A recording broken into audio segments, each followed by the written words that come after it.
Well, we messed up the theme song, forgot to take it off the loop, but welcome back to the Coffee Company.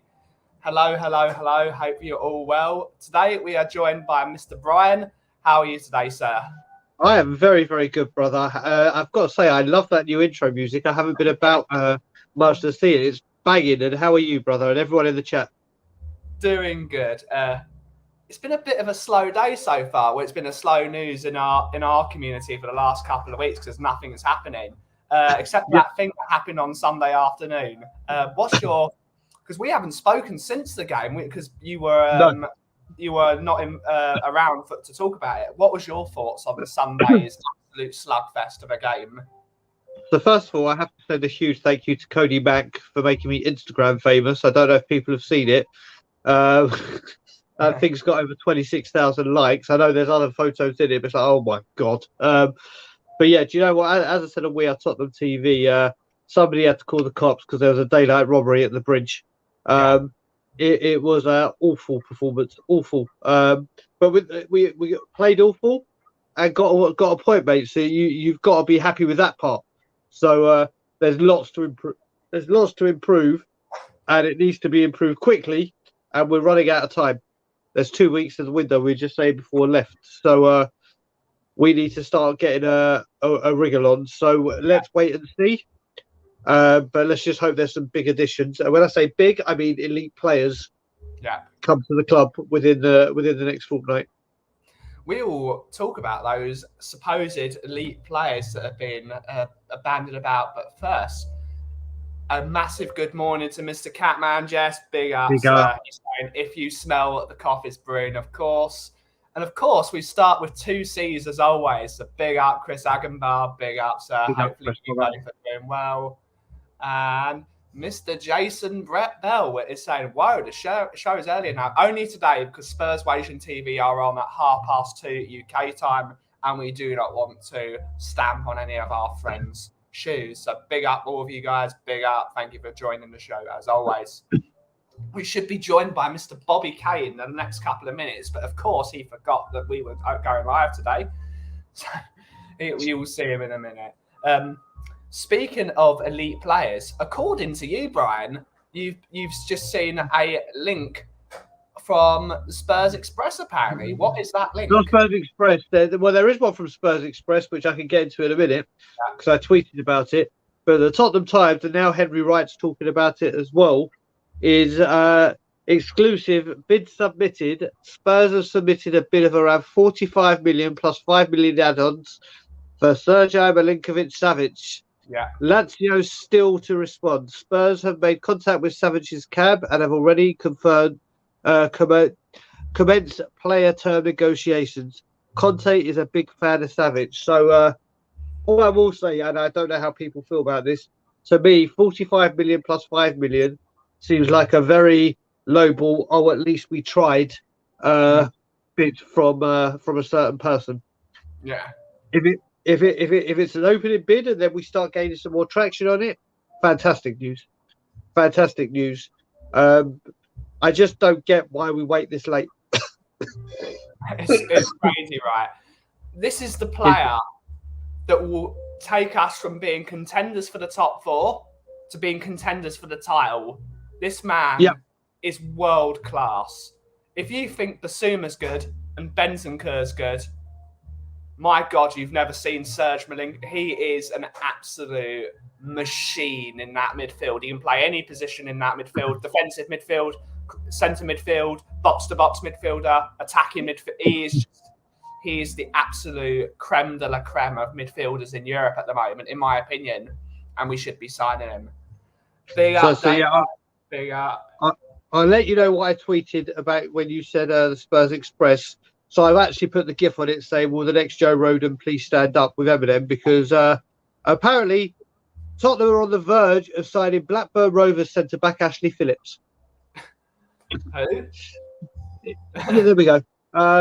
Apparently he's a 17 or 18-year-old kid that's 6'4" and has started getting into the Blackburn team. And that's who we're going for our centre-back. As we need, we can all see we can't keep a clean sheet. We need an elite centre back to come in, and there we go. Let's go get Ashley Phillips from Blackburn Rovers. So it's concerning. It could be a smokescreen. I don't see how Ashley Phillips can be labelled a smokescreen. But yeah, from one extreme to the other, Milinkovic-Savic to Ashley. What was his name again? Ashley Phillips. Ashley Phillips, yeah. I mean, so, yeah. I think it must be a smokescreen for that kid that's at Man United. But do we want him? I've been arguing with people in the Irish Hotspur community a lot about players for the future. We haven't got a team that's good enough now, and we're signing players for tomorrow. Well, I think it just went to show what I will say about the Chelsea game. It just went to show we went in there thinking that we were Chelsea were for once the underdogs, and if it was ever going to happen, it was going to happen. And then we got played off the park. We got absolutely played off the park by them. Even though we went in as for the first time in a long time, we went all Spurs fans and even pundits were going, This is the time for Spurs, and we still got annihilated. Yeah. Don't get me wrong, we got away with the point, but that just went to show the golfing class of the players on the pitch, or the players that turned up in the big game, shall we say. Yeah. And it was concerning. It was very, very concerning, but we got away with the point. So that is the silver lining on the cloud. Yeah. From what my perspective is, we've gone there, played really well, and got battered. So the fact that we've gone there, played awfully, and got a pint, I do not understand what. Again, it's the Conte words. One normal day of Barclays Premier League is all I asked for. But for the most part, we were awful. Like, particularly in that first half. My dad counted 170 times. I said the 3 words, "Where is Højbjerg?" Like, he was nowhere. Like, he was absolutely anonymous for that entire... Every time Benton... Because, unfortunately, I'm in the Bentancur fan club because his name is Ben, so I've got to support the man. But every time he received the ball in a position, okay, I'm going to turn, I'm going to pass to someone, and we can move, there was no one there for him to pass to. Firstly, because the Chelsea midfield was they were superb. They were absolutely brilliant that day. Yep. But it's good. Yep. Where was Højbjerg? He's supposed to be to him, and he was nowhere. Well, do you remember Ben when we did 1 in 1 out on the show, and I said that was the one I would have made for Basuma, Yeah. and I'm a huge fan of Højbjerg. He grew in the second half, and obviously got his goal. He was really good. It was not good in the second half, but he actually played in the second half. He actually turned up. Yeah, and I think that it showed it, but Basuma may have been able to do a better job containing that midfield. But again, this is what happens. Like, there is that block with Chelsea, but they had Koulibaly, Sterling, two players that could just slot into the team. Yes, they may take a little bit of time to settle, but they are big players that have played in big games for club and country and know how to deal with this stuff. I think, again, we started with exactly the same players that ended last season, didn't we? If my memory serves me correctly. So that goes to show, you talk about the team being better and stronger. Well, if you started every single game with the same team as last season, you're not stronger, are you? No. Stronger in depth, but you bring players in, and they're better get into that, or players should be coming into that first team. So that's the problem I've had, and I'm starting to say to people is, have we improved the quality? Yes, we have. Yeah. But I'm waiting for that player that doesn't even make us stand up and go, holy crap, Spurs beat business. It's the other 19 teams in the Premier League and Europe that go, like if Milinkovic-Savic comes. If he comes, the whole Premier League and Europe will be like, oh. Yeah. Oh, that's when you'll take notice, because exactly. If you sign him, we've got a class player in every position. We've got a really good goalkeeper. We've got a world-class centre-back in Romero. We'd have a world-class centre midfielder, a world-class number 10, and a world-class striker in Son Heung-min. We would have class players in every position on the spine. And exactly. We really need to sign this guy. If he was playing on Sunday, we would never have been overrun. He does the work of 2-3 players. So we got to get him in. That's one of the weaknesses of the team, other than middle centre-back. Not that our middle centre-backs, in my opinion, were actually at fault for any of the goals. I would say Dyer is probably at fault for the corner, because he's the one that should be telling Son, look, Koulibaly's there, mark him. But maybe that's the problem with zonal marking over man marking. Yep. The set pieces, we're still atrocious, aren't we? We are absolutely atrocious. Big up, Bob. Bob has fell asleep on the toilet this morning, apparently. As you do. Big up, Ian. Big up, Ian Ten Hag, as I call him. Big up, Ian. Big up. Yeah. It's just like I said, Chelsea. I mean, Koulibaly had all the space in the world for the first one. I mean, don't get me wrong; it was a great finish, but even a striker would have been pleased with that finish. But the second goal, that much space, even I would have scored. The second goal, the amount of space that Reece James had is just unacceptable.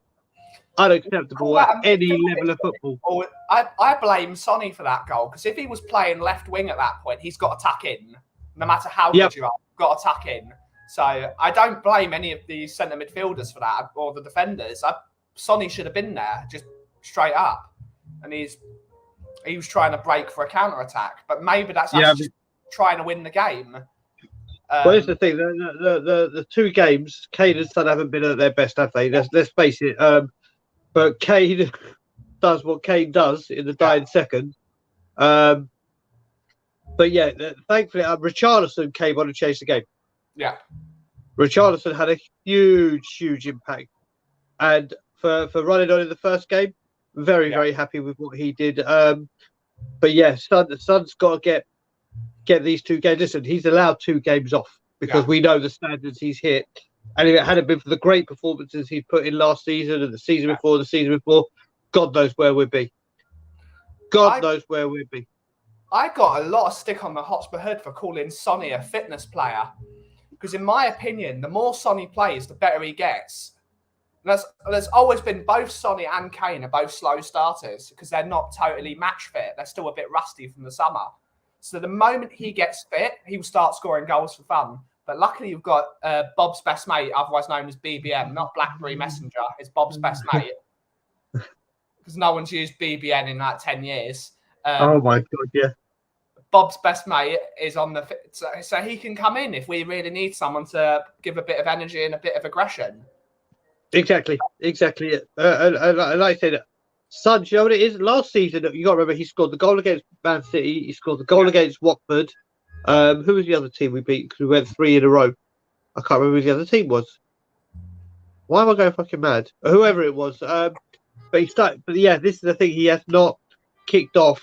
Yeah. But you got to remember, last season they had to play every single game because they were so. I mean, they probably would have anyway.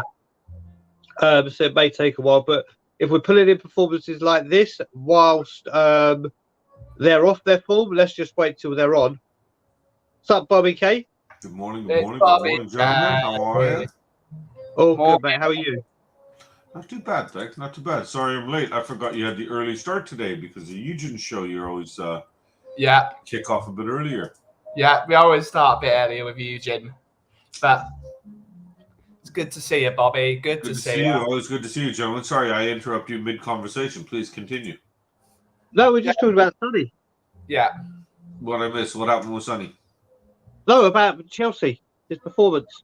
Oh, and how dreadful he was, and how absent he was, and how utterly crap he was. I don't think he was. I think it's because he couldn't receive the ball because the Chelsea midfield was just that good. I blame most of this on a midfield issue that they weren't able to receive the ball. They weren't able to receive the ball in a decent position. As soon as we changed to a 4 at the back and we had 5 up front, basically, they started to receive the ball and they started creating havoc.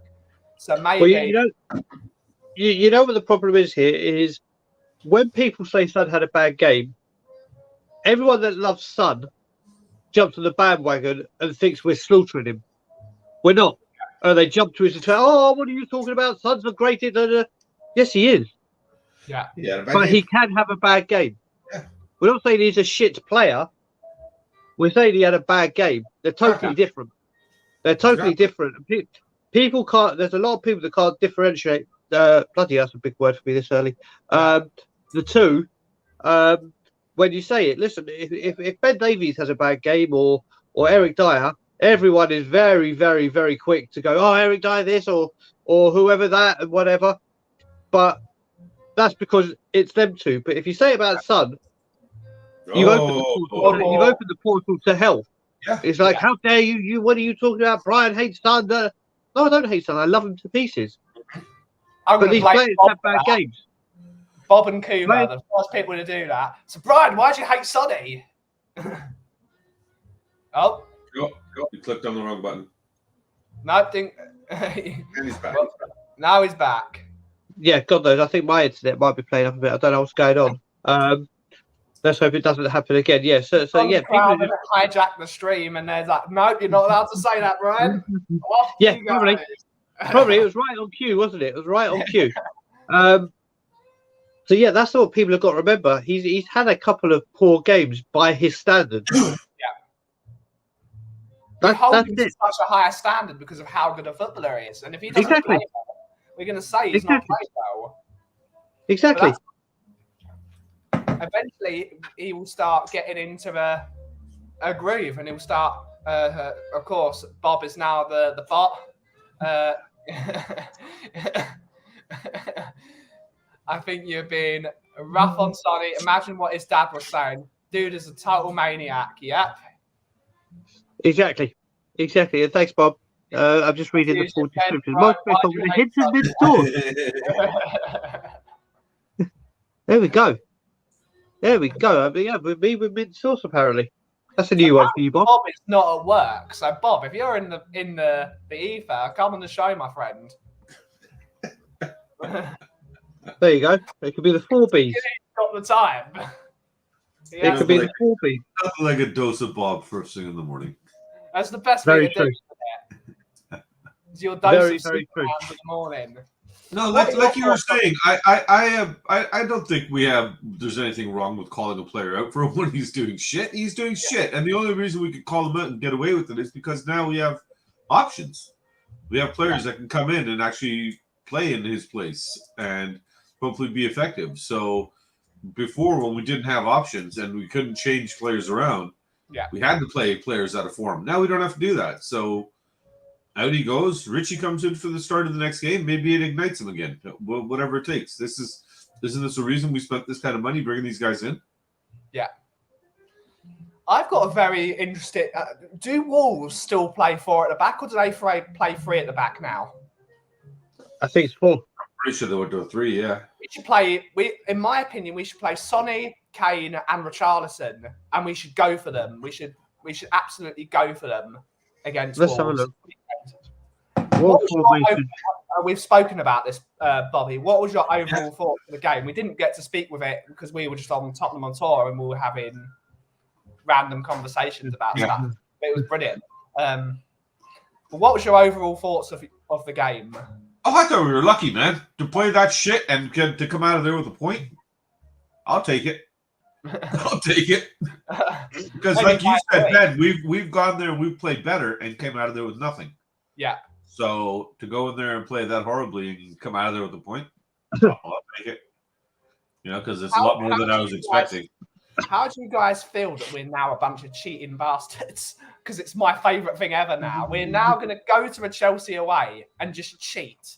And I love that. That's my favourite, because Chelsea fans complaining about cheating is the most ironic thing on the planet, because they are the biggest cheating team on the planet. They've never cheated.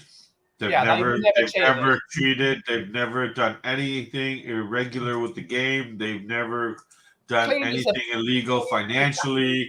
They are completely above the board. They are the most respectful club that's ever been on the planet. They're so clean, aren't they? Oh, so clean. It's like a baby's bum. Squeaky, squeaky. What's your thoughts that we're now starting to cheat, Brian? It's wonderful. It's wonderful. We need that shit housery. We need it. I mean, don't get me wrong. Romero's a very, very lucky man. Yeah. A very, very lucky man.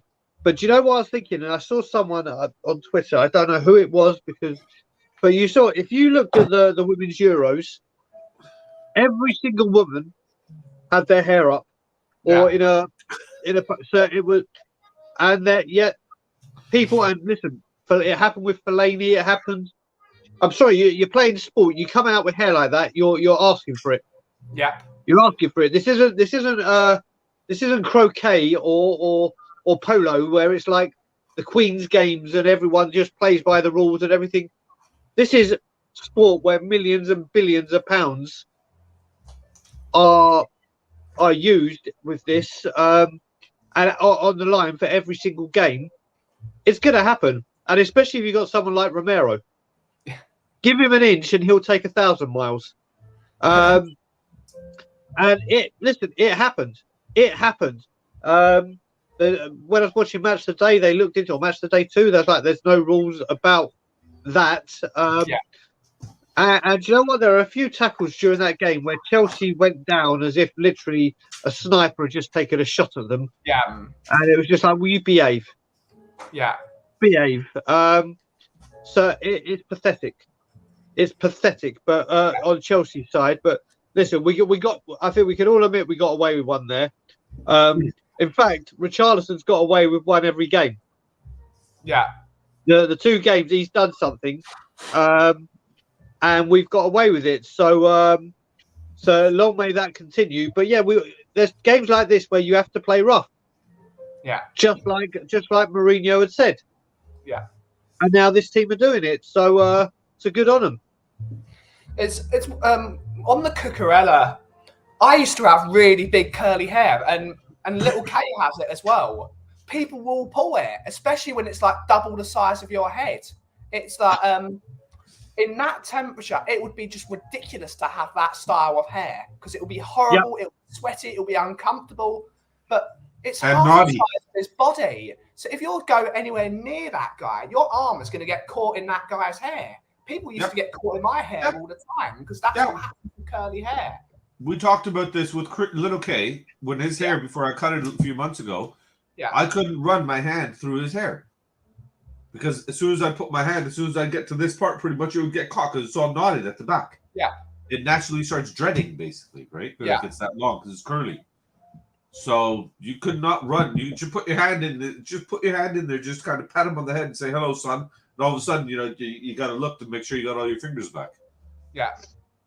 It's just when you look at all football players that have had long hair in the past, you look at Rio Ferdinand, you look at Benoit Assou-Ekotto's, even people like Hernan Crespo, they all had their hair, like whether it was like with a hairband or they all had their hair tied up. So why does Cucurella think he can just walk with his hair out here? It's just like, it's ridiculous. He should be told that really his captain should be saying, come on, mate. You look the part. It's ridiculous. Just asking for trouble. They're lucky they weren't playing Atletico Madrid. Would be bald. A lot of people say that laughingly that he looks like Brian. He would look like Brian after a game against Atletico Madrid because they would have just yanked his hair out. He'd be bald. So put your hair up. Damn right. Or shave it like Big Brother Brian. Yeah. But Romero, you know what it is as well. Look, if you look at it in boxing, if someone's got their face cut here and they're bulging, where do you think the boxer's going to go punch next? He's going to go, no, let me just leave that side of your face alone because I want to. He's going to focus on the injury, on the wound, and that. So if you got your hair like that, you are asking for trouble. Yeah, asking for it. Yeah.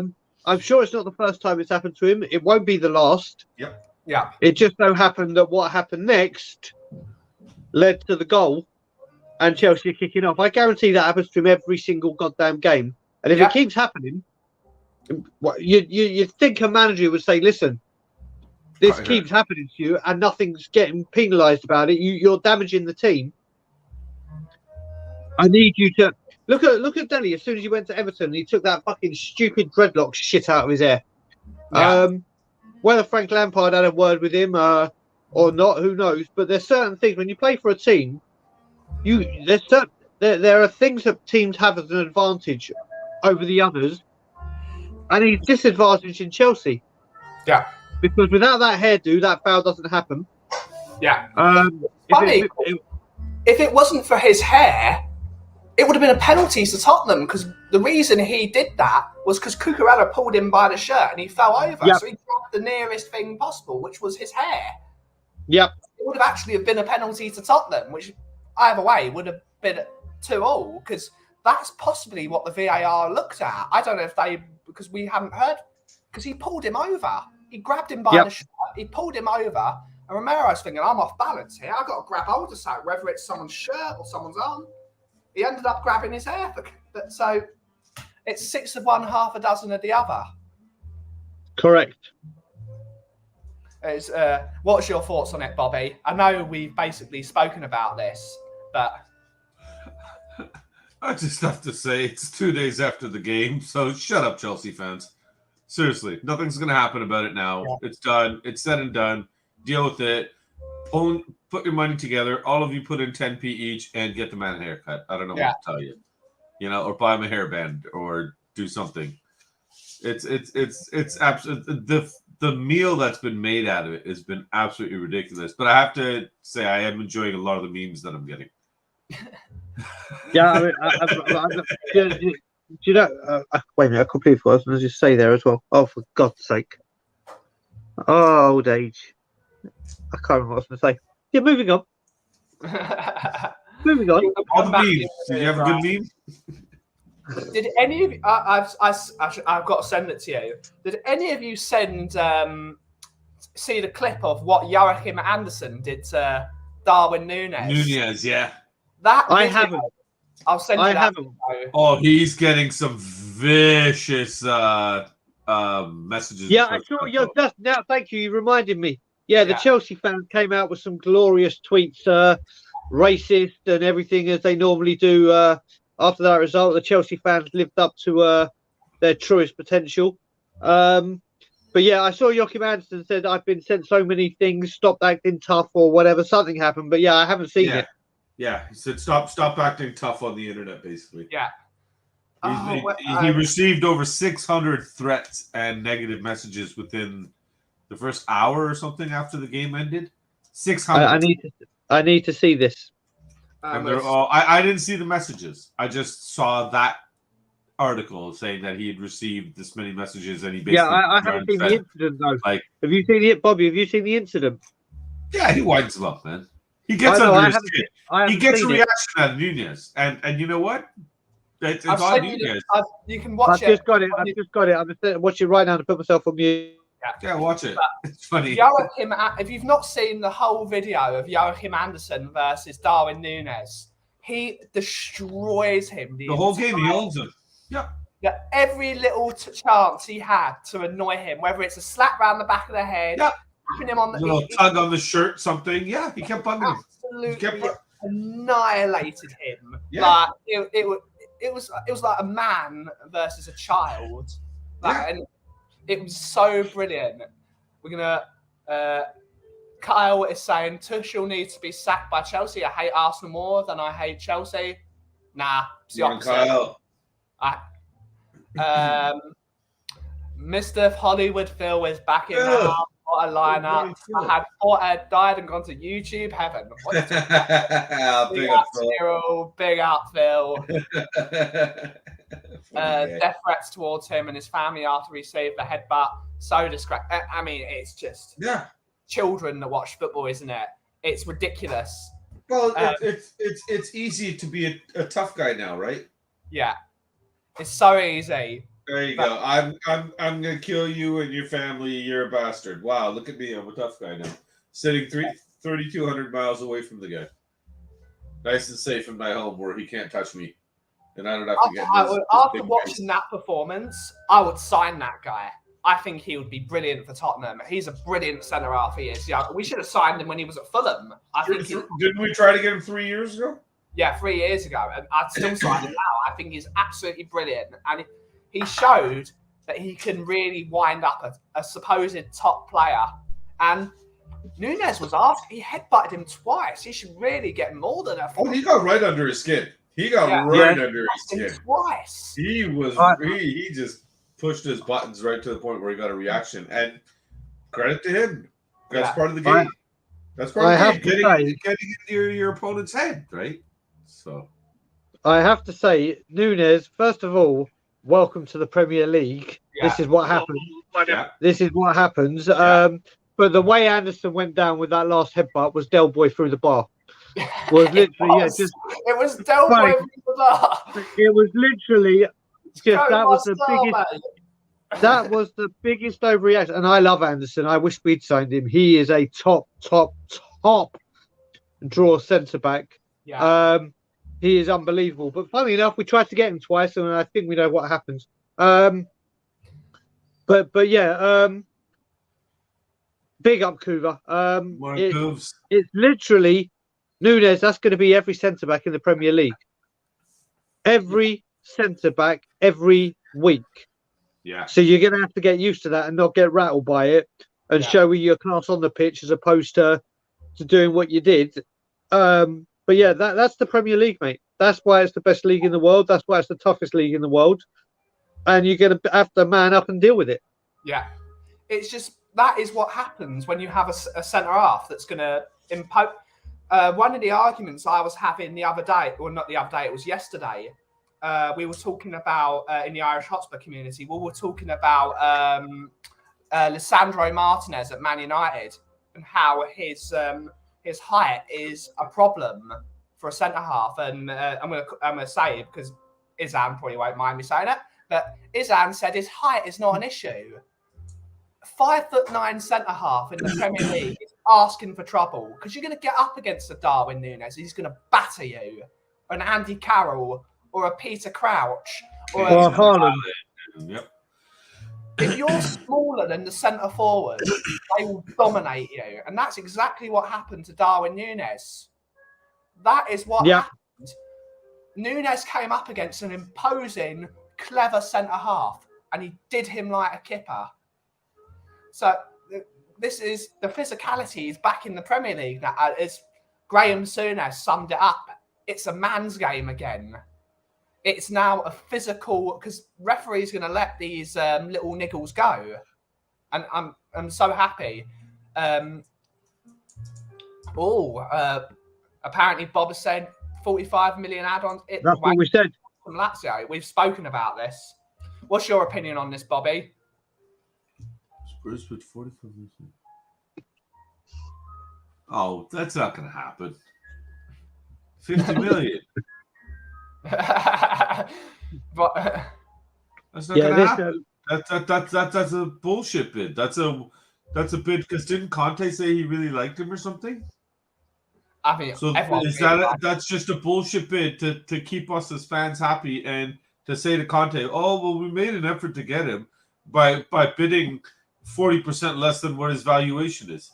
What the fuck? What if they accept it? Because that's all they want, apparently. That is all they want. Well, if that's all they want, and that's what they're willing to accept, then shit, hell yeah, man. Come on, Fabrizio. Freaking do the... Here we go, man. Yeah, this is the thing. I mean, first of all, Catman Jess... He's wicked. Catman Jess, anyone listening to some Elvis today, what I will say is on Saturday, Ilana and I went to watch the Elvis movie, and it's terrific. Yeah. Absolutely terrific movie. Brilliant. But yeah, this Milinkovic Savic, as I said at the beginning, this has got a low ball. At least we tried. Ring to it. I don't see that deal at that price. I thought they wanted 80. I thought they were around the 70, 80. I can see it getting done at 60. I can see it getting done at 60. So we need to go up another 10. Okay, so then we're at least in the realm. But if they wanted 80 and we're bidding 50, like, come on. But have we actually put in a bid? I have not seen anything saying we've officially bid. I know this is not a thing anymore, because on the old days you'd have Sky Sports News. It's a Tottenham actually bid. Now nobody knows if we've bid. Tottenham, the way we do things is either signed or they haven't. It's like, oh, we're thinking about a bid. We're proposing a bid. And then no bid happens. Is there an actual official bid on the table? Let me just have a... If Lazio accept that, then they're absolute idiots. I couldn't be happier, but for that sake, no way they go for it. But remember, Lazio they're not in the Champions League, so he can go for that price. Because he's shown them a lot of loyalty over the years playing for Lazio, and I think they will show him loyalty because he's shown them loyalty, but at least put in an offer that we know is going to get accepted. Well, we like you just said, Benny, unfortunately, the sad reality is we don't know what will be accepted, what the real price is, all these rumors, and the more people have phones and laptops and tablets, and that's just one more person sending out this information, this fictitious bullshit until something happens, we're not going to know. So, like what we're discussing here, if his valuation's 80, 70, 80, which is what I was under the impression, then 50 is obviously not going to be close to getting it done. But if Brian's turning around saying it's 60, well, 50, well, we're not that far off, are we? Maybe something could happen. So it's, at this point, I'm at the point with our team that when I see the here we go and or as Bob I was just checking. Romano hasn't tweeted a damn thing about it. A damn thing. So listen, it could be in the offing. Do I think this bid will be accepted? No. Will we go in with a better offer?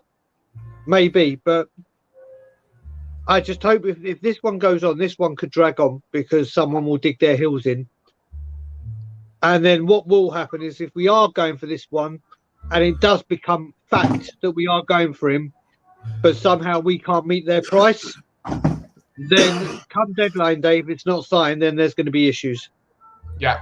Then there's going to be issues, genuine issues, because people will be like, so we're going to have to wait and see. We've got 2 weeks, and we will have to wait and see. If we bid 60 million for him, it will happen tomorrow.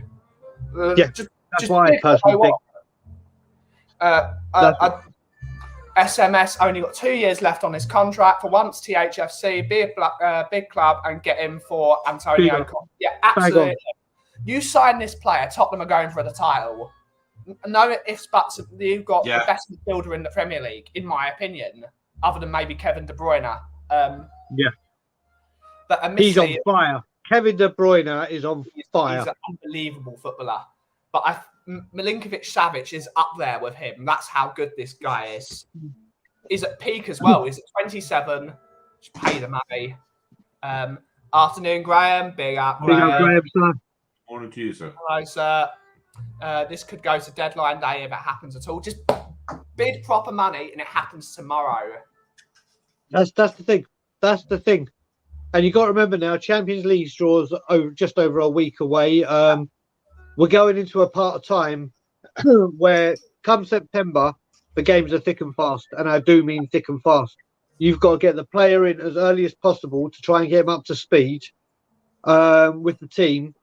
And dilly-dallying with a player like this, we can't afford it. Because all the dilly-dallying will do, if this has got a ring to it of what happened with Luis Diaz last season. If we don't just go in and go, right, here's your money, how much do you want? Bang, there it is. We'll do all the hard work again, and then someone will come in and go, oh, we'll take over from here. Because Chelsea are apparently in for him too, right? No, Chelsea not in for him. They've got enough midfielders. Apparently there was something linking them too, wasn't there? I mean, everyone wants him, but they've got a lot of midfielders. They'd have to sell a couple of them because they've got N'Golo Conte, who's going to be out for a couple of months, but they've got Jorginho, they've got Kovacic, they've got Ruben Loftus-Cheek. They've got at least 5-6 midfielders, so I don't think they'll be looking at a midfielder. So, but we'll have to wait and see. We still have shit wing backs except for Perisic, though, Ben. Grab a right wing back and a solid centre back, and then maybe we can do something. Luckily, the Queda's still on. We wouldn't even need to care about if you've got Serge Milinkovic-Savic in midfield. You wouldn't need to care as much. But again, those three areas have to be fixed. They have to be fixed if we're going to go anywhere. But a world-class centre midfielder to play beside Basuma and Bentancur would be a brilliant thing. It would be the end of Højbjerg, I reckon. As much as everyone seems to like Højbjerg, it would be the end of him. There's no way in hell he starts over Milinkovic-Savic. No way in hell. No, not Højbjerg. No, I'm sorry. Love the guy, but he's not going to start over Basuma. No. Let alone Milinkovic-Savic. We'll have to wait and see. We shall have to wait and see. Hopefully, this one will gather pace. Hopefully, it will get some legs to it, and then we'll see if we're able to sign him up. Big show of intent. Yeah, big show of intent. Who knows? Maybe this is all hinging on Ndombele and Lo Celso finally pissing off. I know we've got the here we go from for Lo Celso, but it looks like hello.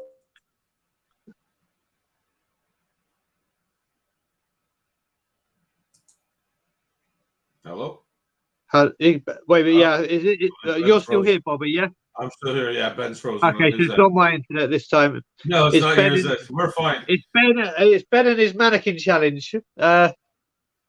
So he's doing that. Yeah. So should we do the same thing?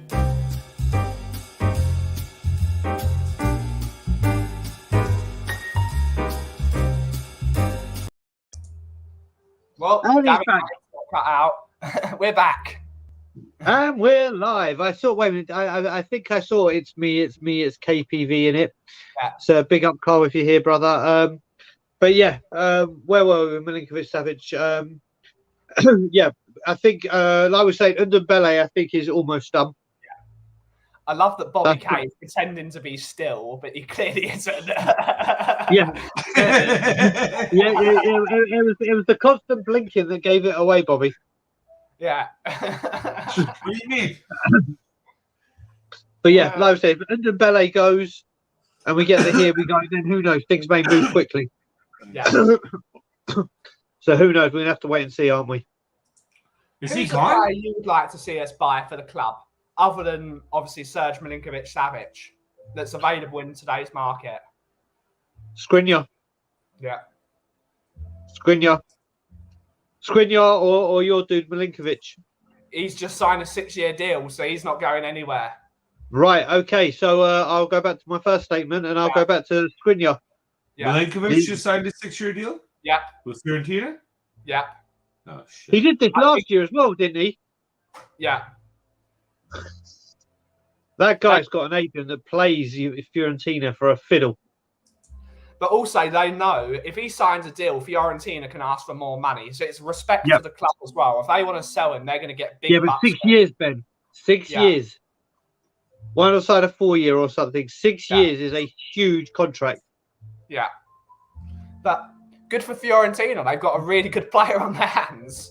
And they want to keep him. So they're making him happy. Bobby, who do you reckon we should have?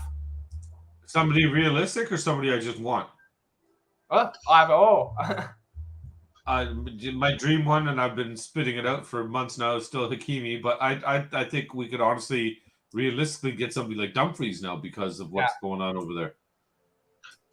Because that is a thing. They need to now, because they've sold, I can never remember his name. They've sold that player to Chelsea for 15 million pounds. They need to make 40 million profit. They still need to sell 40 million's worth of players. And was it 40 or 60? I thought it was 60.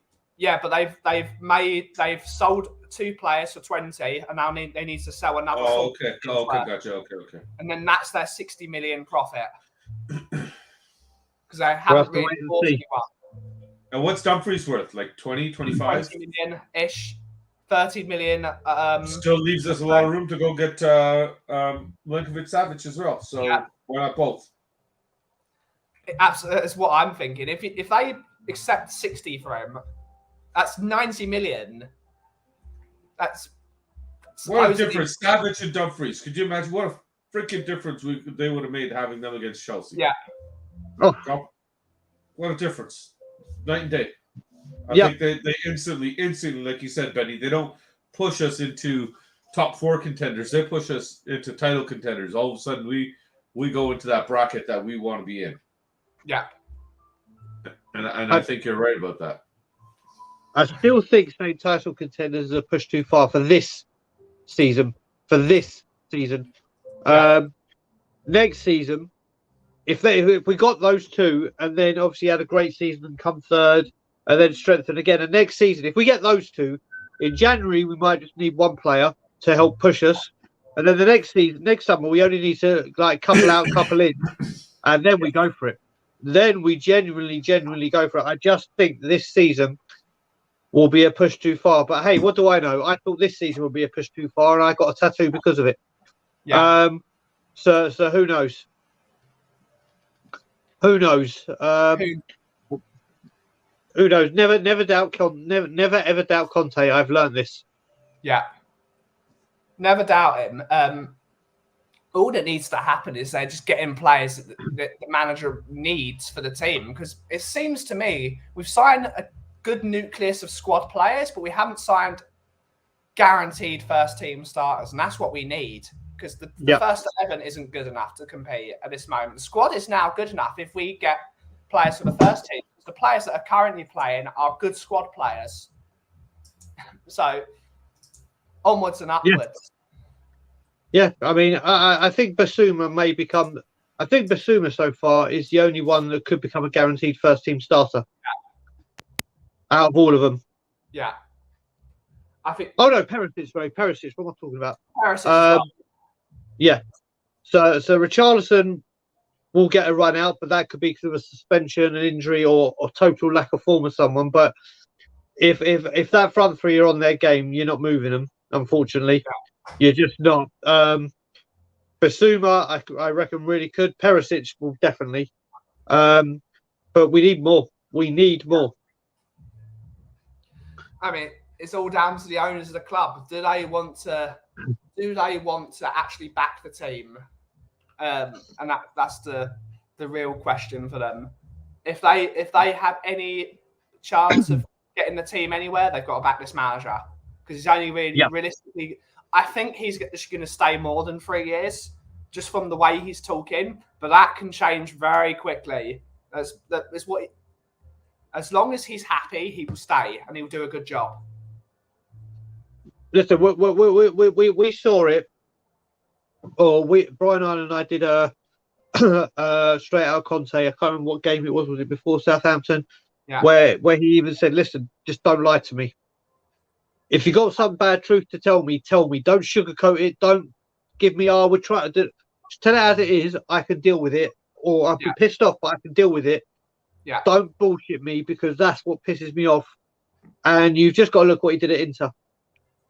This guy, if he's not listened to, will walk. I'm not saying he is, so people don't start going, oh, blah, blah, blah, blah, blah, blah. That's not what I'm saying. But if we don't get the players or players in this window, or it doesn't happen in January, it doesn't matter how happy he is with the club and how much he loves the fans and knows that there is a huge connection with us. It's like a ransom note. If his demands ain't met, he'll leave. Yeah. But it's not like his demands are not met. As long as you're telling him the truth, he'll be all right. Yeah, that's a better way of saying it, yeah. Yeah, he'll stay. Because that's why he left Inter. That's why he left Chelsea for the most part. The only team he didn't live like that was Italy. It's because he wanted a new challenge and he took Italy as far as he could take them. Correct. Left him. Big up, Gaguma. Lovely to see you. Lovely to see you, sunshine. Hopefully you're having a great day. Love this woman. Well. Love this woman with all my heart. She's incredible. Yeah. Lovely to see you. Lovely to see you. Everyone big up Gaguma in the chat, please. For everyone that's here. And now suddenly my phone's going off. I'm waiting, like I've said all summer. And since this money came in, I'm waiting till the very second that window shuts before I give my real analysis, which I will be doing a Daigle's Digest on. Yeah. And it's either going to be happy Daigle or it's going to be usual a very, very, or it'll be a nuclear Daigle and the fingers will be back. It's been a long time. It'll be a long time. But yeah, we're going to have to wait and see. Cheers, Cooper, brother. Great to see you. Big up, big up. Everyone's bigging up. Everyone's bigging her up. Big up, big up. So yeah, we'll wait and see. And that's what people like Cooper and myself, Stell, and other people have been saying. Let's wait till this window shuts. Yeah. Like I said, I'm not speaking for anyone else in here, but I know my stance on the board has not changed one bit. Of course it hasn't. Has not changed one bit. And I am still completely, totally and utterly Levy out. Completely, totally and utterly. But I'm like, do you know what? Like we've said all along, we're spending money. We spent it early. It's a positive step. Yeah. Let's wait till the end of the window and work out the outgoings, the incomings. Have we just replaced like for like? Or have we literally beefed up in that department? Have these players made a real impact or could potentially make a real impact into the squad? Not squad, sorry, first team. Yeah. And then we go from there. And if things do go tits up these 2 weeks, and if things don't happen in January, well, I just so happen to be back in January for 2 weeks. I'm there with you, my friend. I just so happen, and it's worked out. It's basically worked the way it's worked out is Simeon is going away for 2 weeks. Don't know the dates yet, but Ben said, "Hey, Bride, do you want to come back and work, take over Simeon for 2 weeks?" And I was going to come back at Christmas, but I thought, you know what? Let me come back. Tickets are so super expensive at Christmas. I was like, let's do it in January, and it just coincides with something. I can kill two birds with one stone. Should it be? Yeah. But I'll be a little bit pissed off that, as Ryan Isaacs said, why does this always happen in January when it's bloody freezing cold? Yeah. As opposed to in the summer where it's nice and warm. Because I'll tell you one thing, it was bloody cold at 6 o'clock. And even coming from Canada, I was like 6 o'clock in the morning outside that training ground. Was not pretty. Yeah. Was not pretty at all.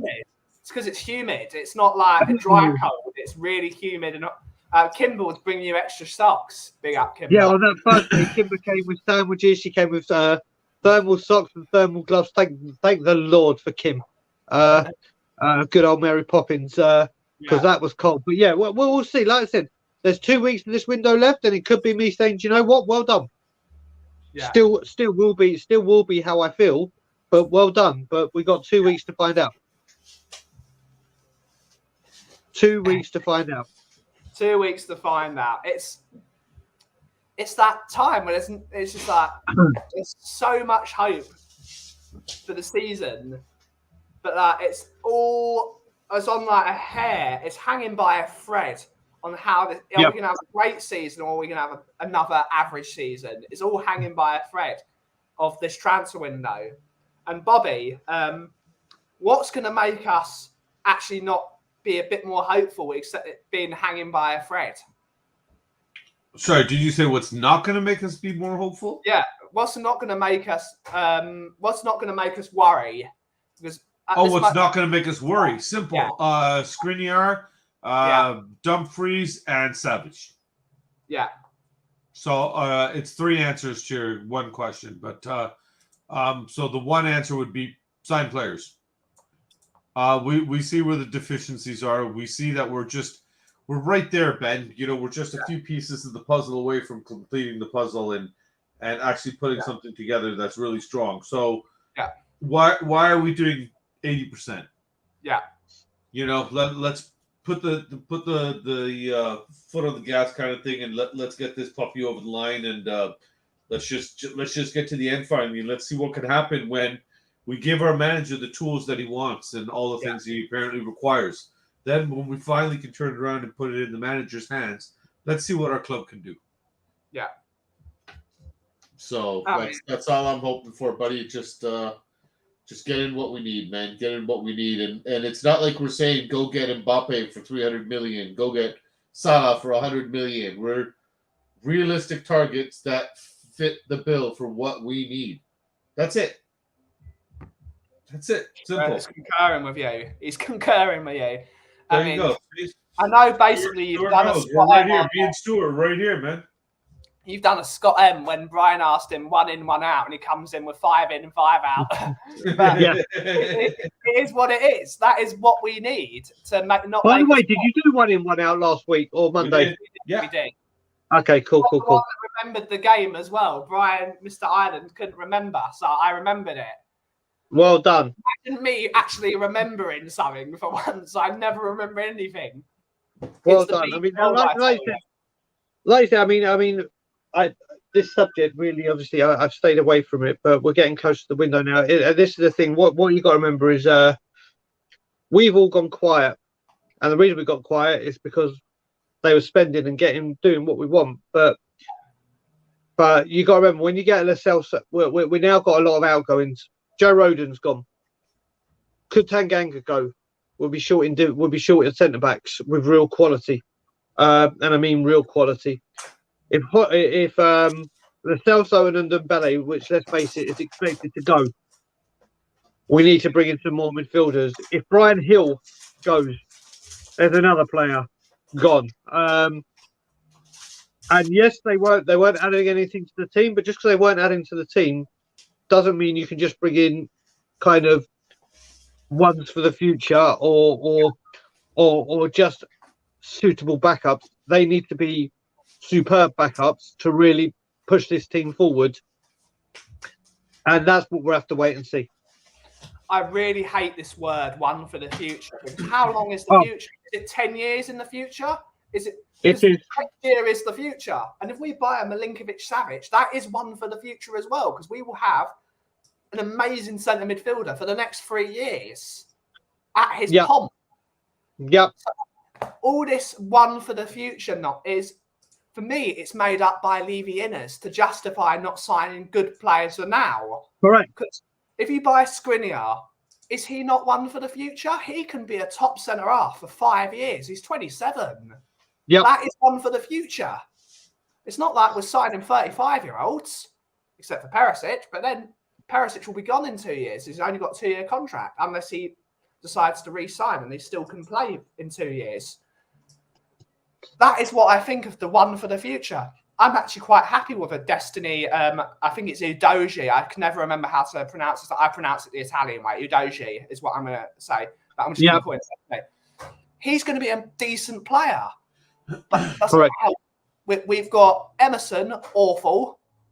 We've got Spence, unknown quantity, and Doherty, a bit average. Why don't we sign a 25-year-old right back who is one for the future because he can play right wing back for the next 5 years? That is one for the future. Yeah, I have to say though, when you mentioned Destiny, I was very, very impressed with his first interview. Extremely impressed with his first interview. Don't you mean John Clark, Coover? Yeah, John Clark. 100 points to you. That hybrid. So yeah. So and I always say this: the fact that he speaks perfect English, or maybe not perfect, but English to a very, very good standard. Yeah, is huge for when they finally come here. So when I saw him speaking in English, I was like, okay, wow. But I loved what he had to say. And I'm intrigued by that one. Yeah, I am intrigued. I missed it. What did he say? I used to work with a girl called Hannah at my old shop. She was from Rome, but her family's from Nigeria, and she spoke absolutely ridiculously perfect. She spoke better English than me, but spoke in a full Cockney accent. It was British. That was we're buying players for the club that can fit into this system, and that is a massive, massive, amazing thing. That we're signing Italians that are ready for the league instead of maybe Italians that are going to be very difficult, because Italians don't like leaving Italy. This is for me, it's almost a fact. All the Italians that have left Italy always return eventually. It's because they love their country. But it's brilliant that Destiny speaks basically perfect English already. You were going to say something, Bobby. What were you going to say before I rudely interrupted? I forget. I'm sorry. I think you were asking what Destiny. I think you were asking what Destiny was saying. What he said. Yeah. You were going. He was just speaking very, very in detail how he loves getting forward and how he loves to defend but loves to attack. He was speaking obviously about knowing the club and how big a club this is. It wasn't one of those the great stadium, and he spoke from the heart, and he spoke about him and about when he was a kid, and as soon as he saw football, that was it. That's all. It was a very, very frank and personal interview. It didn't sound like one of those, okay, you say this, you say that, or it was a genuine, intimate, and from I can't remember. He's very young, isn't he? How old is he? 19, 20. So at that age to conduct yourself in that manner was Bukatov Achi. Good morning, Amir. Good morning. It's 5 o'clock in the evening for him now. No, 4 o'clock. Yeah, 2 o'clock back home. 4 o'clock. Yeah.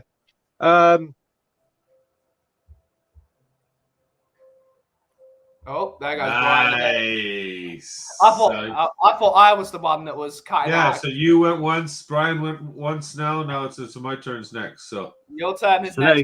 Yeah, it'll be fine. I love that you can speak fluent English. That's a really, really good thing. Like, you can come into the table.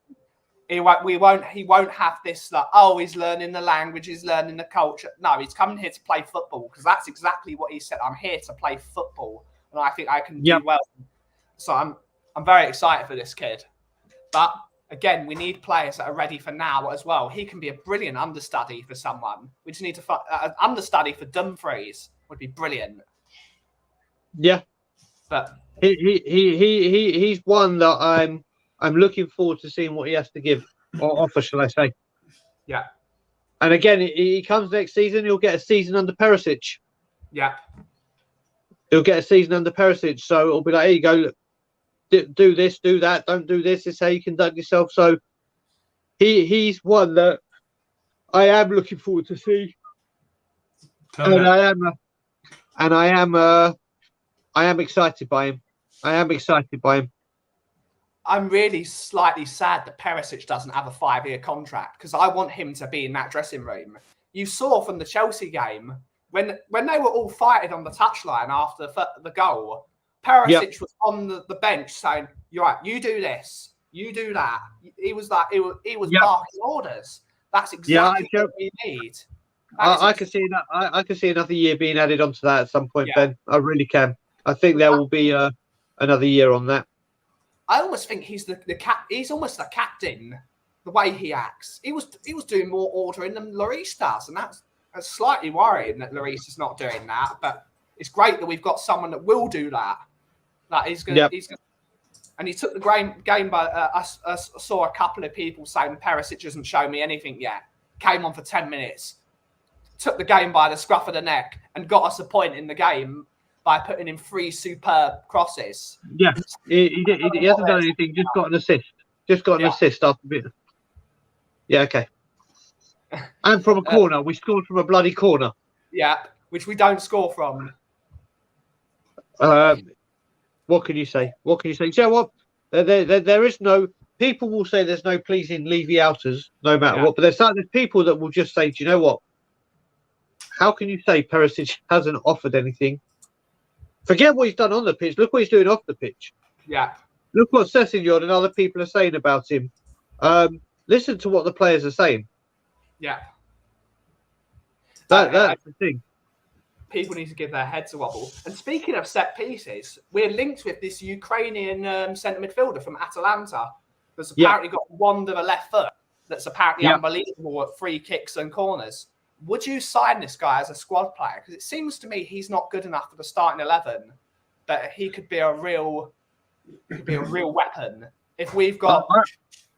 Would you say this is a guy that Gianni Vio has scouted personally as the set-piece master? It could well be. I just wish in times like this that you could do this like when in the NFL you bring on the kicker for a field goal or a punt, and every time you have a free kick, it's just bring him on, and let him do it. Obviously, you can't do that. Listen, we need that, but I don't know. Is he the smoke screen for Milinkovic-Savic? Is Milinkovic-Savic the smoke screen for him? I don't see them both coming. Yeah, I really don't. I really, really don't. Especially when we know this debate. Does he play with a? Milinkovic-Savic will walk into the team. Walk. Crawl. And then you've got Basuma, Bentancur. You've got to try and fit. Excuse me. Oh my God! I haven't even started work yet. I don't start for another hour and a half or 2 hours. Jesus Christ! I needed more coffee. So I can't see them both coming in. I can't. We'll have to wait and see. But we do need it's a great point about Vio picking it out. That could be a very huge point in this deal. Because for me, it's that does he get in the team though? For me, I saw Perisic is already putting in good crosses, and I spoke with Matty Hayes and he said this guy is twice as good as Perisic at free kicks. He blows him out of the water. But then, if he's only there to take free kicks, we don't win free kicks. What's your opinion on this, Bobby? I honestly don't know anything about the guy. Didn't hear anything about it until you guys were in the chat yesterday. I know you guys were going on about it, and I know I saw the comments from Maddie and everything. I want to take a look to see who he is and who he's talking about. I absolutely know nothing about him, but I know what Kuba is saying is Gasparini did very well to make a very good Atalanta side over there. So it all comes down to price for me. You know, if you're talking about 5-7 million euro or something like that, where it's basically almost peanuts in today's market. And if this kid can offer us something, then why not? If we do bring in Savic and this kid, then I can see Winks is pretty much assured to be going out the door. Then I don't see, like Brian said, that we're going to hold on to all of them. You know, now we've got Ndumble is done, Lo Celso is done, Ali obviously is done. Oh mate, that guy. What a fall from grace! I've got he's going to Besiktas.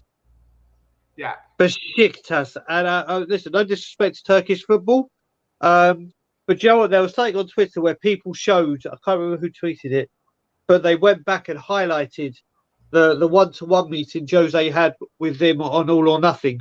Yeah. Where saying, do you know what? I'm 56 or however old he is, blah, 65, whatever. He goes, yesterday I was 26. Yeah. And you best back up your ideas because there'll be that time where you wake up and think, what the hell Did I do? Yeah. has happened to my career? And the fact that Dele Alli, I mean, when we had him and he was in his pomp, we were thinking, right, this guy's going to smash the Beckham or Shilton's record caps or Beckham's, whatever it is, who's got, I think it's Shilton that's still got the highest. This guy had the potential to break that record, to do stuff with England, to lead England in World Cups and Euros. And I've never seen such a fall from grace for a player that could have had it all to now not even being able to get into an Everton team and having to go to Turkey. I mean, if he'll get back that in Turkey, someone's going to kill him. Yeah, he'll get annihilated in Turkey. Annihilated. What a fall from grace. Game of football. Might be the movie needs to wake him up, though. Yeah, but you know what? I just wonder. You got to wonder during his fall from grace at Tottenham and during his time at Everton, has he sat down to himself, just in a moment by himself, and said, "What the hell have I done? What the hell have I done?" And even if he has, you would have thought he would have said, "Okay, how? No, how do I?" Well, yeah, that's the thing. I would have thought you would have thought if he would have said, "Right, how do I get my career back on track?" Yeah. Brian, why would he? Why would he? Look how beautiful Turkey is. The guy's landed in Turkey. He's walking around Istanbul, seeing those beautiful buildings, the food, the culture. Turkey's beautiful, man. Do you think this kid gives a shit about football? He's made his money. He wants to live the good life, and he's going to live a very good life in Turkey now. He's not going to give a shit. I think it will be 30 years from now that he looks back and it then reflects properly. But for now, I don't think he gives a fucking rat's ass about football at all. No, he doesn't. He hasn't for years. It's so you know what, this guy, so sad. He makes Ndombele almost look bearable. Yeah. It's a crying shame. It's a crying shame. It is. So look at the two of them, Ndombele and Dele Alli. Look at that talent wasted that's on our team. So that's heartbreaking. It's heartbreaking. Yeah. You know what? It's not heartbreaking. It's you reap what you sow. Yeah. You had everything. I'm heartbroken because I was a big fan of Dele Alli. So I was a big fan of Tanguy when he came in too. I had very high hopes for him. So to me, it's heartbreaking that we put our faith on our joy and our emotions behind getting these players and getting them in. We get excited for them. We buy their kits. We put their names on our back. We proudly support them. We walk around. We blow our trumpets and sing their names and praise and enchant. And what do? They turn around and shit on us back. And then now, you know what I mean? For that's heartbreaking to me. That this is for everything that we wanted to give you as a fan base. You turn around and just say "fuck off," basically, as a return. You know, you couldn't be bothered to just do your job. You know what it is? We're not asking you for more. I'm not asking you to start life-saving surgery and shit. Do your job. Just do your job. I don't know if people in the chat or if either of you have seen the movie The Mean Machine with Vinnie Jones. Yes. Where he plays the ex-England captain, blah, blah, but he gets arrested and they have a match that screws against the cons. But there's a scene in that movie where he's talking to the old guy, his roommate, says, "Why is everyone pissed off with me? Why is everyone annoyed with me? Why is everyone..." And he's like, "You don't get it, do you?" It's like, you had everything. Everything that millions of people would dream of having. Yeah. You could have had everything your heart desired. Forget financially. I mean, playing for England, and you have thrown it all away. You have thrown it all away. And you look at it now whilst England and the world is going through the cost of living and blah, blah, blah, blah, blah. This guy hasn't got that concern ever in his life. Ever. And he's done it. And he's blown what... He'll go down. When, please God, when I have kids or nephews grow up and they'll be, tell me about Dele Alli. And I'll be like, this guy, first 2 years at Tottenham, untouchable, had everything. Yeah. And now, as I said, we signed a footballer that likes gaming. Sorry, we bought a footballer that likes gaming. We sold a gamer that occasionally plays football. Yeah. That's what happened. And he's brought it on himself. And you look at people like myself who have had to work hard to get where I am now and beat addiction and beat mental, blah, blah, blah. And I've clawed and scratched at everything to get. Whereas this guy gets it handed to him on a plate. Yeah. Handed. And he's throwing it all away. It's a massive shame because a lot of kids would see Dele as a role model. Yep. No, big time. And he's shown millions of kids how not to behave. So that's still a role model. Well, it's to fathers to tell their kids, this is not how you act. This is what not to do. We could write a children's book called "Don't Be Dele." Don't be Dele. Don't be Dele.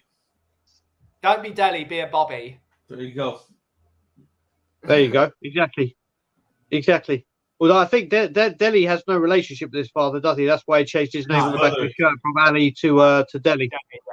Yeah. Which is a massive shame. Yeah. I know he's got a strong mother figure that's. I was under the impression that he's got no relationship with his real parents at all. That the mother that he does, in fact, have a relationship, the lady he credits, is the one that when he was at, I believe, MK. MK, thank you. When he was a youth there, he went to live with another player's family, and that family is basically the family that pretty much adopted him and took care of him. And that player's parents, they're the ones that he respects and credits for his upbringing. And it's a shame because it's sad because like he's heard this sad story about how he's discarded by his family and everything. And I was under the impression his mom was a drug addict, but regardless, he came from a rough upbringing, worked his way up, fought, and made something of himself from nothing. And what a great role model to be. And then you turn around and all that work, all that time and effort put in to be tossed away within 18 months, I would say. 18 months or 2 years, he tossed away 20 years of work. Shame. When watching N17 live, first bit of last year, but most kids said their favourite player was Dele. It was. Yeah. And now it's just, it's the big. It must be one of the biggest fall from graces in a footballer in the last 20 years. I can't think of a footballer that's had this bad of going from borderline world class to being a nobody. From being worth, almost what, 100 million to Real Madrid to being worth what? We couldn't even get 10 from Everton for him. Well, you got to look at it as well. You got to look back in the day, like before Premier League, when you have people like Tony Adams, Paul Gascoigne, and other players who used to play off their head, drunk, and still, obviously, we found out later on how bad it was. George Best. Yeah. They still went onto the football pitch and did their job incredibly. Maybe we should have given Dele Alli some booze. Bit of a snifter. But this is the thing, they were still role models at the time. Gascoigne, I don't need to speak about him, but you still hear people talk about George Best. As much as I hate talking about filth players, Tony Adams is an incredible example of people realizing. Paul Merson's another one. But it's just like they loved football, and even if they were they loved football, and as soon as they got onto that pitch, they did what they loved. Dele has shown that he doesn't love football. He needs to. He probably needs some time away from football to learn to respect himself, because it clearly doesn't respect himself, which is why I just act like an idiot. He probably needs to retire. even though that's probably well too extreme. He probably needs to. It's the song from what's it? That electronic artist that died a couple of years back, Avicii. He's too busy trying to find himself. Take me up or lift me up or something like that. That song. Yeah, I know what you're talking about. He's too busy trying to find himself, but he didn't know he was lost. That's where he's completely and utterly lost all sense of himself. But he needs to get back to that. Gaza. Well, you look at you got to look at it. You got to look at the other way with his best mate Eric Dyer. Yeah. Dele Alli has a hell of a lot more raw talent than Eric Dyer ever will have. But managers at Tottenham Hotspur have always said that Eric Dyer stays because he gives the team everything. He may not be as higher quality as Dele Alli was in his pomp, but the managers always see something in him, and always pick him, and always play him, and always count on him and rely on him, and he does the job. Whether you think the job is good enough or not, but he gives everything for the badge. Yeah. And he hasn't got half the talent that Jesus, I forgot he was there. Yes. So moving on. So but that's the thing. Eric Dyer, he goes to show a player who's determined and willing to put the work in will be rewarded. Yeah. Sorry, Brian. Just in case you didn't know, Paul Gascoigne is a player that they went by Gaza. If you ever want to look him up. Really? You're giving really? Oh, you're getting a punch in the face. I gotta support my partner in crime on Sunday nights, right? It's cool with the gang, so yeah. So now you're bringing the heat to me of all people. You got to back someone up. And you're bringing the heat to me. I'm just sharing the love, brother. I'm just like you told me to do. Come into the community, share your love. You know? You brought him into this community, Brian. It's time for you to I was just about to say, you remember that? Monday night, I was praising you when I was on your show Monday night, right? So yeah. I hope you were praising me on my own bloody channel. Thank you. He was to be fair. I think I did. Brilliant. Sure. You got that from big up, Cooper. Big up. Oh, man. Looks like you've got to make a trip to Dorset next time you're here, Brian, just to give him a piece of your mind. And then I keep saying, listen. What is that? People who lives Dorset? He lives in Dorset. As people, how far people will know, about 2 hour drive. More than 2 hours, about 3 hours, give or take. What is it, like Scotland or something?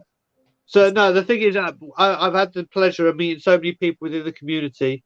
But if there's one person I need to get to and I need to meet face to face, it is Kauffie. Yeah. It is Kauffie, without a doubt. I need to find a way. In the 3 times I've been back, we haven't been able to sort it out.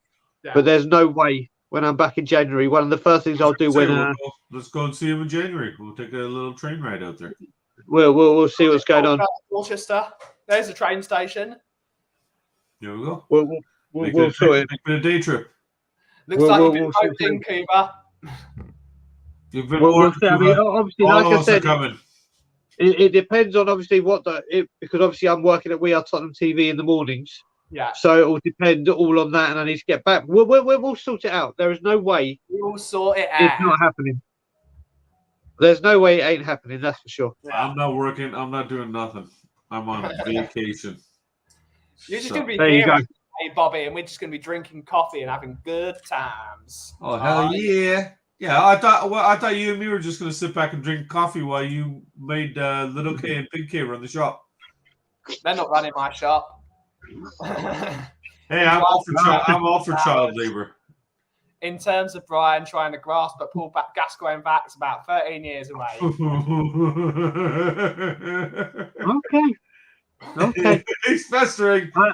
I got one question wrong and I got blindsided. Yeah. But yeah, it was my own stupid fault. It was the one question, and I did it to myself. So yeah, but And it happened to be the stream that everybody watched, of course, too. You couldn't do it on a stream that nobody was watching, right? Yeah. Well, you know what? A few people saw it, but then every stream I went on, the comments came flying in. Yeah, for a little while. Fair enough. Yeah. I don't know why people do that. It's brilliant. It's absolutely brilliant. What's happening for the rest of the day, chaps? What is happening for the rest of the day? Well, I know Brian's working, and in between on his breaks, he's going to look up Paul Gascoigne.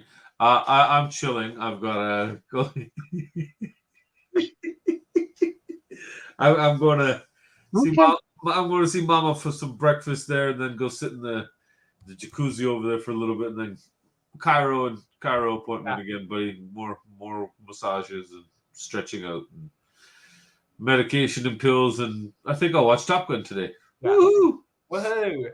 It's 6 days away from the Champions League draw, so 6 days until I find out I'm going to Canada. 8 days. I thought it was 25th. I know 25th.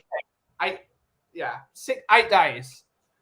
So 8 days until I find out when I'm going to Canada. The first thing I'm doing when I go out there is having a proper Canadian breakfast because that looks awesome. Whistle that. Well, it depends what time you land. It depends what time you land, mate. Yeah. I'm going to try and make it a morning landing because I want to get there and do stuff immediately. I don't think there's really morning landings here unless you take some stupid connecting flight. Yeah, and I strongly from you. And you land in the afternoon or the evening. So they normally take off, Ben, around about 10 a.m. onwards, England time. So you arrive here about 2-3 p.m. Yeah. You arrive here. So So I'll tell you what. We'll go out the first day for some wings, and then we'll go out for breakfast the next morning. I'll take you to a place, or we'll take you to a place. Great stuff. And the final question is, what's happening this week? What's happening on Tottenham on Tour this week, Brian? Do you know what? With me working 11:30 to 7:30, at the moment, I think we might be recording. Brian and I are sorting out. We might be doing another Everywhere You Go. Yeah. We just need to get some dates confirmed, and we don't know which one it's going to be. On Friday night, what there will be the Late Late Show on We Are Tottenham TV. That will be happening, and then I would imagine Sunday and Monday, which are my days off now. Yeah. Expect to see a lot of things from Tottenham on Tour Sundays and Mondays because obviously it's my days where I can be flexible and I've got everything. But yeah, there's going to be a lot of stuff. Hopefully at the Wolves game, we will have our first match day vlog coming out. So keep your eyes and ears peeled because that will be happening. And yeah, I think that's about it at the moment. But there is a lot of stuff. We're bringing out membership soon. We thought it was time. We've got some really, really, really, really good perks coming out with them. Really good perks. So looking forward to doing that. And yeah, that's about it on Tottenham Tournament. We're still on the push for 5,000 subscribers, and we are currently at 4,890. We're 110 away.